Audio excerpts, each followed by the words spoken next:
Hey guys, welcome back to the channel. So in today's episode, I'm going to be showing you one of the biggest problems that I've had with my Subaru WRX. Basically what's happening with the car is that whenever I pull up to a stop sign or I press the brake too hard or I'm trying to stop on a hill, my ABS, my traction control light, and my hill assist light will all come on all at once. And while these lights are on, I can't use my cruise control after that. This is a pretty simple fix, so let's get into it.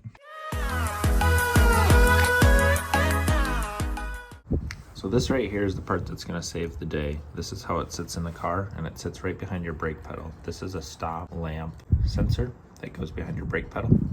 So basically, as you can see, we have a bunch of little serrations here on this end.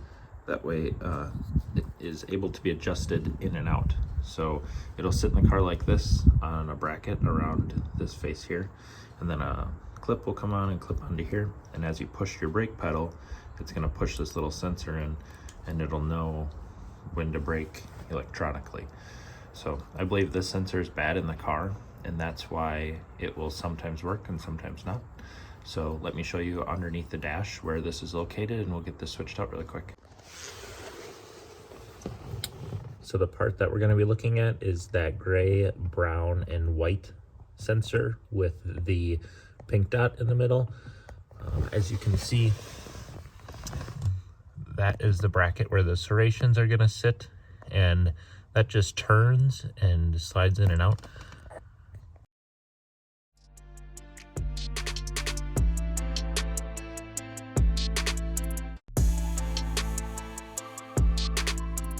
So the sensor is actually backwards to what I was thinking. It sits like this in the car, and you would pull your wiring off this way, and your brake pedal would rock into the back of the sensor here.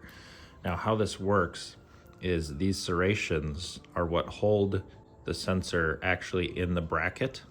And then in order to get it out, you would just grab onto it and you'd twist until you get to the smooth part here, and then you'd pull out. Now, you're going to want to set this to a specific distance away inside that bracket. So if you go all the way to this side, you will have brake engagement earlier, and actually your brake lights might even stay on the car.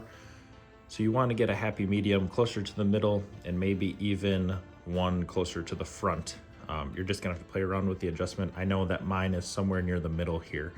So on the new sensor that we have, everything is exactly the same on it. It's still 4 prongs in there. They just changed the color to blue.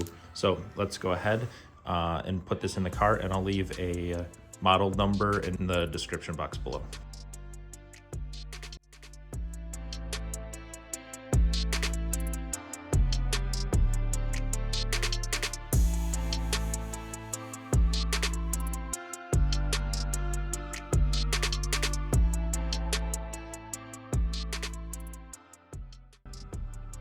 That is going to wrap it up for today's video. Thank you so much for watching. Our sensor install works great. There's no more lights on our dash at all. The adjustment that we picked happened to work out the first time. Make sure that you play around with that so that your brake lights aren't on when the car is just sitting there in park and you're not actually pushing the brake pedal in at all. I hope that this helps you in the future. Thank you so much for watching. Have a good one. Peace.